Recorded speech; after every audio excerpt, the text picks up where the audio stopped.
ببینید بچه ها، تنها چند خط فرضی رو به عنوان شاخص روی سطح ما قرار میدیم. به عنوان مثال این کوههای ما از دور هستند، همینجور حالت زنجیروار به هم پیوسته هستند. از ابرهای کومولوس هم توی آسمون وجود داره. خب اینی که بالای سر ما و نزدیک ما هست بزرگه و اونایی که دورتر میشن کوچیکتر و اون دورا کوچیکتر و کوچیکتر و کوچیکتر این حالتی اتفاق میافتند.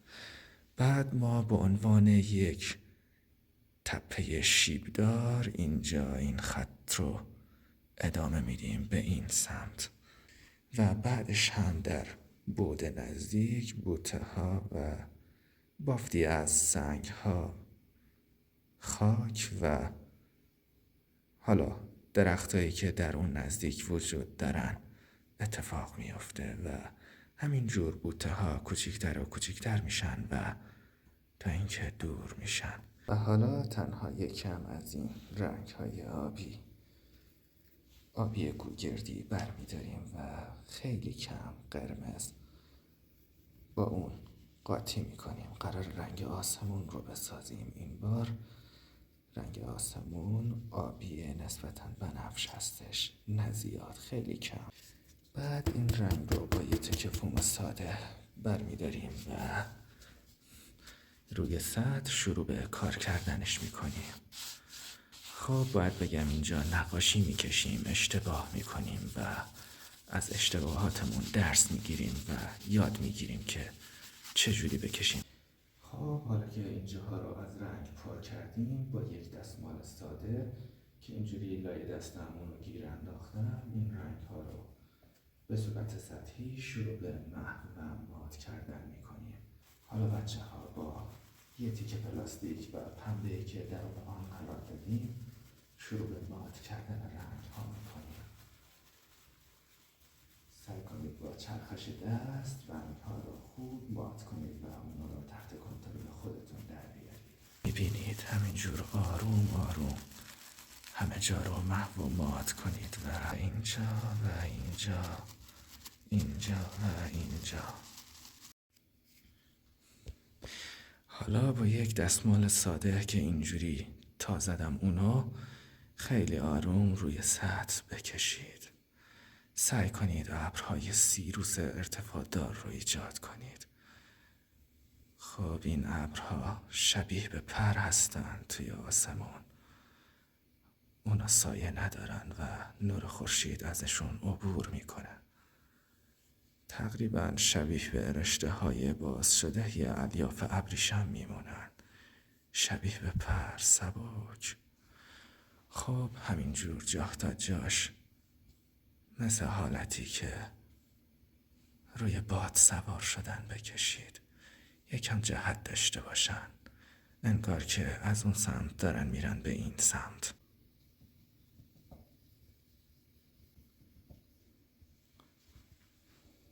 شروع به شکل دادن ابرها میکنیم.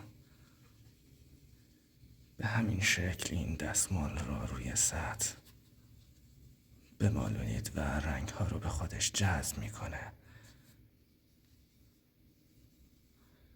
همین جور و جور بکشید. قرمز با این آبی قاطی میکنیم و یکم هم مشکی. قراره ابر کومولوسمون رو سایه سیاه بزنیم. یکم از این رنگ برمیدارم و جای این ابر ضربه میزنیم. خب این قسمت ها ته ابر ما قرار میگیره و اگه نور خورشید از اون طرف باشه این طرف سایه سنگین های بیشتر و تیره تر داره و اینجاهاش یه مقدار روشن‌تره و کمتر این سایه ها رو میزنیم و همینجور به صورت تصادفی و نامنظم اینجاهاشو بیشتر و اینو پرش میکنیم. حالا که به این شکل شد با این دستمال ساده یکم اونو محو و مات میکنیم. با این پلاستیک و پنبه شروع به بیشتر مات کردنش میکنیم.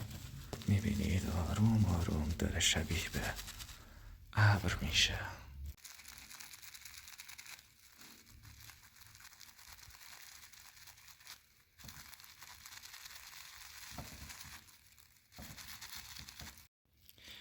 حالا که این شکلی شد، با این تکه ابر کوچولو توی این پلاستیک یه بار دیگه این گوشه ها و قسمت های روشنش رو بیشتر محو میکنیم.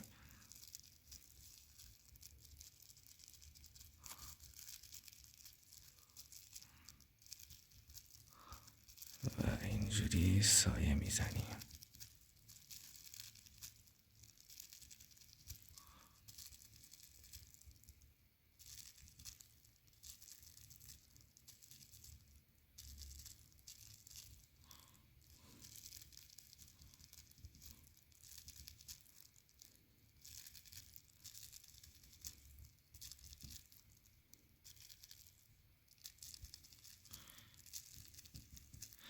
و از جاهایی هم که زیاد رنگ گرفته برمیداریم و به جاهایی که رنگی نداره میدیم.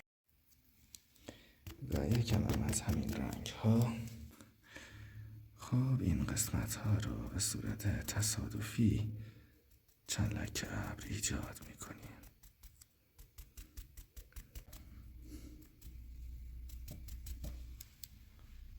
با همین تکه ابر و پلاستیک دونه به دونه مات میکنیم. بعد از این که اینا رو خوب مات کردیم، با این تکه ابر ساده روی اینا ضربه میزنم و رنگ ها رو جذب میکنه و یه جورایی حالت تراکم و شکل و بعد به ابرها میدیم. و این آخراش رو خیلی آروم ضربه میزنیم و سعی میکنیم سایه ابر رو حفظ کنیم. خب حالا که به این شکل در اومد، دوباره با این تکه ابر کوچولو و پلاستیک شروع میکنیم بخشای روشن ابر رو با بخشای تیره یکی کردن و مات کردن. به همین شکل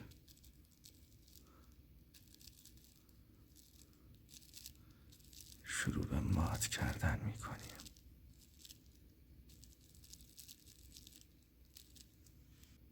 یکم از این ابرهای پاره پاره که وصل به ابر اصلی هستن رو ایجاد میکنیم. و حالا همین رنگی که ابر کومولوس رو سایه زدیم قرمزش رو بیشتر میکنیم و قرار رنگ پس زمینه‌ای کوههای بزرگ زیست محیطی رو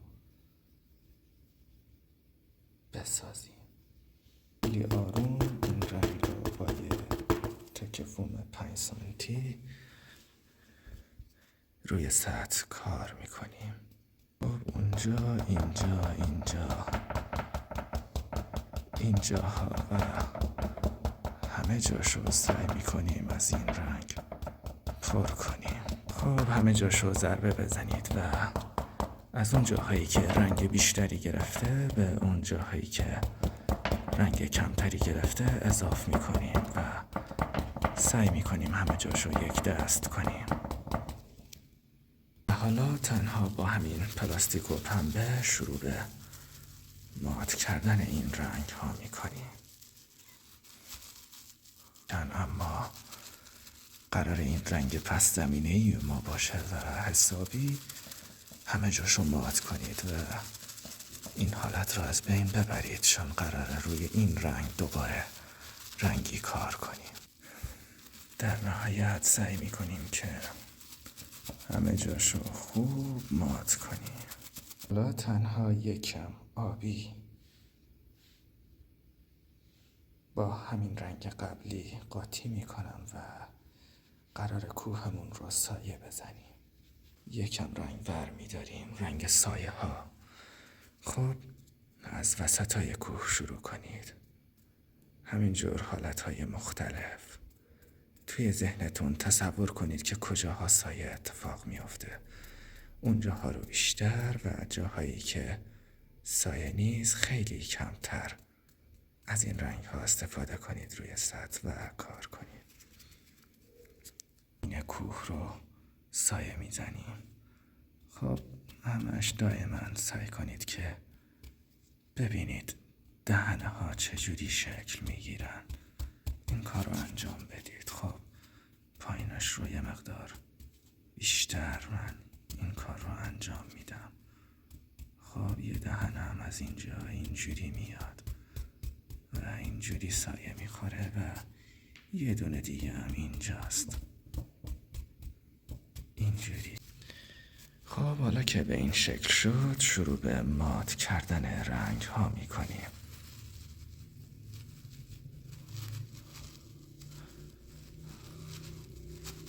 خب سعی کنید همه جا رو مات کنید، همینجور آروم روی سطح با این پلاستیک و پنبه میکشیم. خب همینجور خیلی آروم آروم سعی کنید مات کنید، محو مات کنید به این شکل. آره.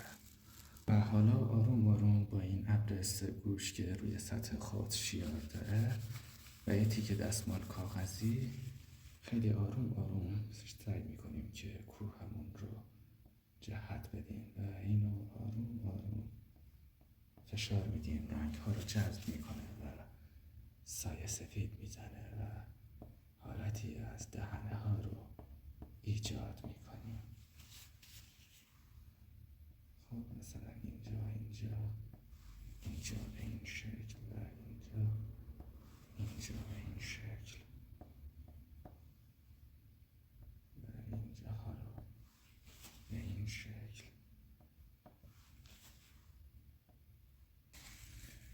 و اینجاها رو هم به همین شکل سایه میزنیم.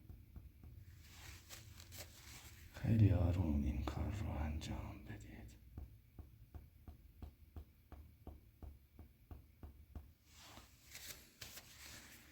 خب فکر کنم یه دهنه هم اینجا باشه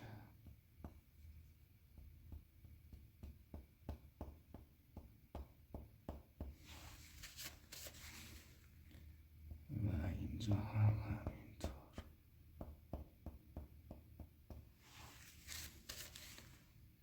و اینجا هم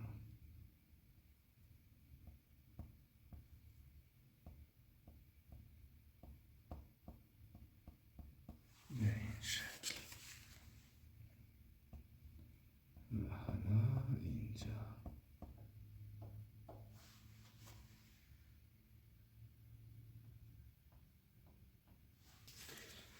و حالا توی این سایه ابر رو با یه تیکه فوم کوچولو خیلی آروم، البته خیلی آروم سعی کنید ضربه بزنید.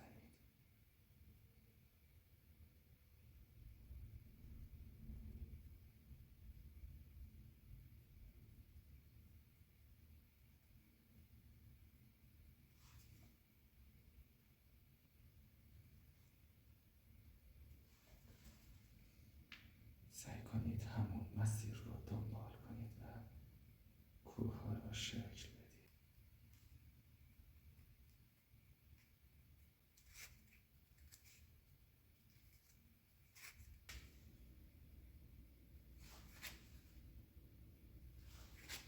حالا یک کم از این رنگ های قهوه‌ای با آبی قاطی میکنیم،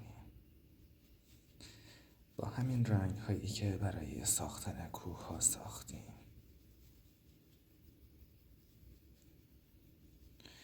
خب خیلی کم به رنگ سبز میل میکنه، قهوه‌ای متمایل به سبز و با یه تیکه فوم ساده. ببینید چه رنگیه.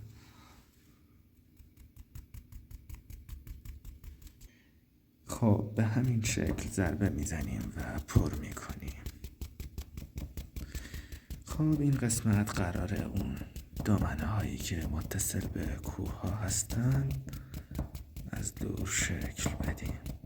بعد هم با یک دستمال اینجوری به این شکل ماتشون میکنیم. بعد یکم از این رنگ های آبی به صورت سایه، حالتی که از کوه ها سایه روی این دشت ها افتاده، خیلی آروم میزنیم و بعد اینا رو مات میکنیم. و حالا خیلی آروم با دستمال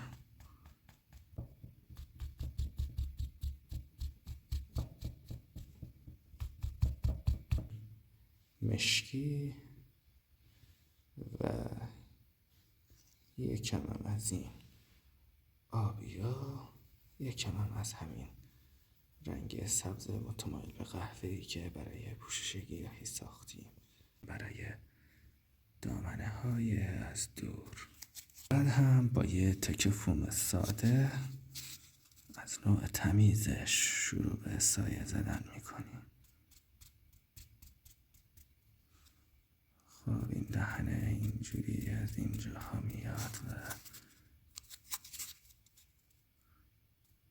این یکی هم اینجوری اینجا هستش. سایه میزنیم و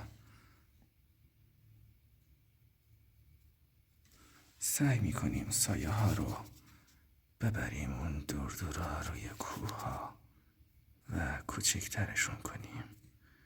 یه جورایی این دامنه ها رو میخوایم بدوزیم به کوه، متصل به کوه کنیم و کوه دامنه ها رو بپذیره.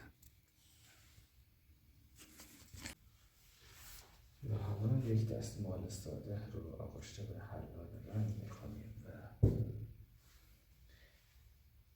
و حالا این دستمالی که آغشته به حلال رنگ شده رو روی این خطوط فرضی میکشیم و اون رو از بین میبریم.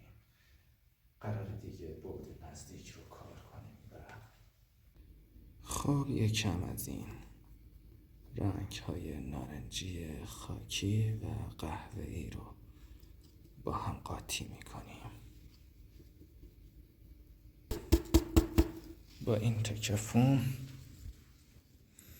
روی سطح این جاهایی که قراره یک صخره رو با از نزدیک بکشیم ضربه میزنیم و همه جاشو پر میکنیم از رنگ. جاها اینجا و این بالاها رو خیلی آروم ضربه بزنید. خب زمانی که این شکلی شد حالا یکم از همین رنگی که برای ساخت این صخره ساخته ایم در این نزدیکی ها اینجاها شروع به کار کردن میکنیم و قرار رنگ پس زمینه‌ای بافتی از خاک و سنگ های ما بشه و بعد هم با یک دستمال ساده هم رنگ های این صخره رو و هم رنگ های این زمین و سنگ ها در بعد نزدیک رو شروع به مات کردن میکنیم و بعد این رنگ ها رو خیلی آروم مات میکنیم و به هم میرسونیم. خوب ماتشون میکنیم. کم از این رنگ های کرمی رو با این رنگ های قبلی که دامنه های کوه رو از دور ساختیم قاطی میکنیم و یکم آبی میزنیم که تمایل به سبز پیدا کنند و بعد این رنگ رو به عنوان پوشش گیاهی کارش میکنیم. و حالا این رنگ پوشش گیاهی رو با یه تکه فوم ساده شروع به کار کردن میکنیم و اینجاها ضربه بزنید و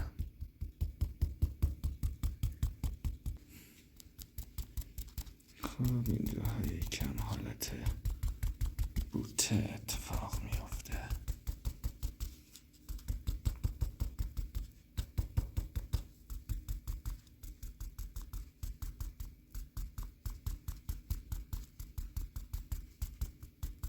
خب همینجور بوته ها رو همه جا شکل میدیم و قدری هم فکر شده قدری هم تصادفی رنگ ها رو در میاریم. آروم آروم رنگ ها رو مات میکنیم.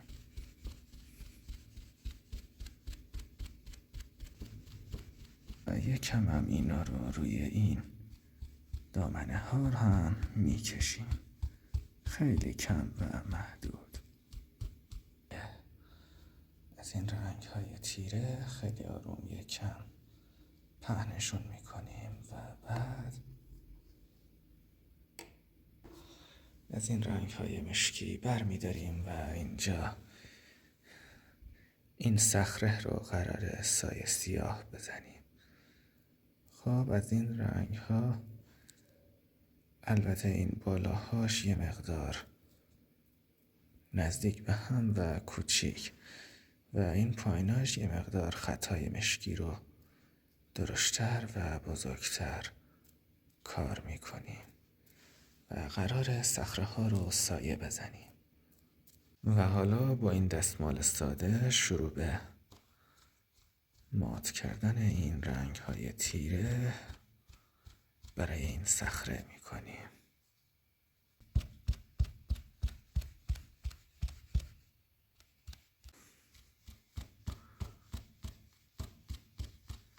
خب و حالا ادامه میدیم.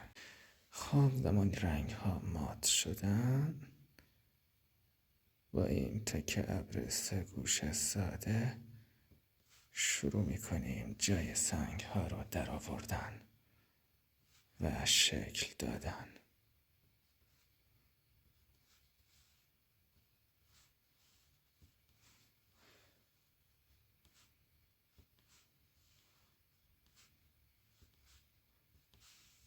خب همینجور جای سنگ ها رو در بیارید،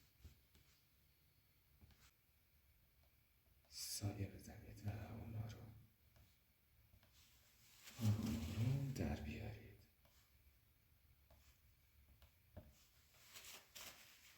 و در حال شکل گرفتن هستند. اینجا اینجوری میشه. دائم من اینو فشار میدم، رنگ ها رو جذب میکنه و به سطح این دستمال میکشم و دوباره از نو این کار رو انجام میدم و از این طریق یه جورایی دارم نورپاشی، نورگیری میکنم. رنگ های تیرهی رو که کار کردیم نور رو گرفتیم و حالا با این تکه ابر و این کارهایی که انجام میدیم نور رو میپاشونیم، در واقع سفیدی سطح رو نمایان میکنیم و یه جورایی نور میپاشیم و باعث شکل گرفتن صخره ها میشیم. این صخره ها رو شکل بدید. یک کمی سنگریزه ها ادامه پیدا میکنن و حالا تنها یک کم رنگ مشکی رو ما خیلی آروم آروم این بوته ها رو از این دور دورا شروع به سایه زدن میکنیم و بعد هم با دستمال آروم آروم ماتشون میکنیم. این تکه فوم کوچولو از این رنگ های تیره بر میداریم و این بوته ها رو سایه میزنیم. ها رو هم همینجور سایه میزنیم. اینجا رو هم به همین شکل سایه میزنیم. و حالا با یک دستمال ساده شروع به مات کردن رنگ ها میکنیم.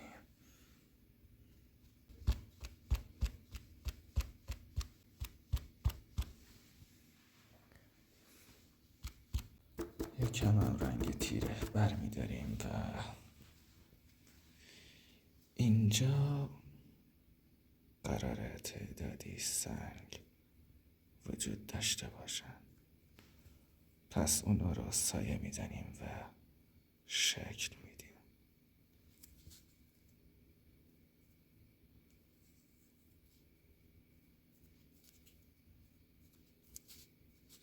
خب بعضی جاها هم خیلی آروم آروم اینجوری سایه میزنیم و زمین رو شکل میدیم.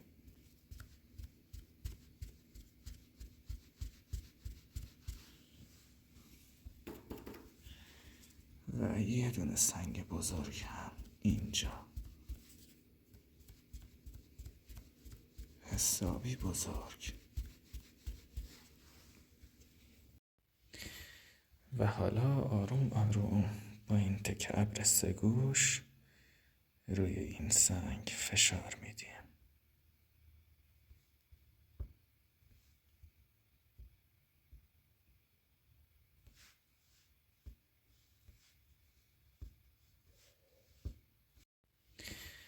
و حالا آروم آروم با این تک ابر سگوش روی این سنگ فشار میدیم.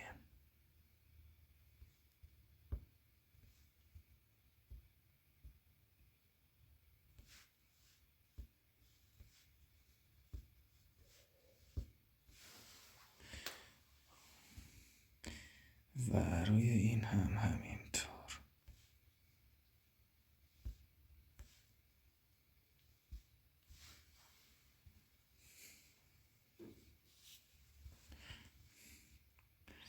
و سعی میکنیم که اینا رو تبدیل به سنگ بکنیم.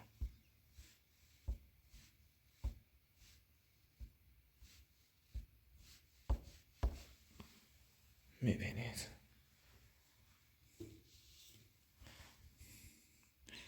آروم آروم دارن تبدیل به سنگ میشن.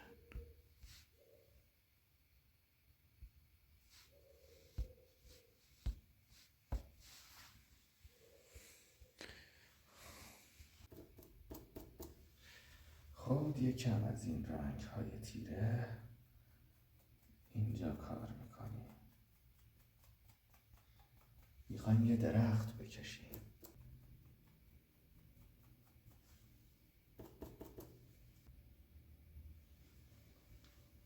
و بعدش هم یکم از این رنگ سبز روشن برمیدارم، شروع میکنم روی این درخت سایه زدن.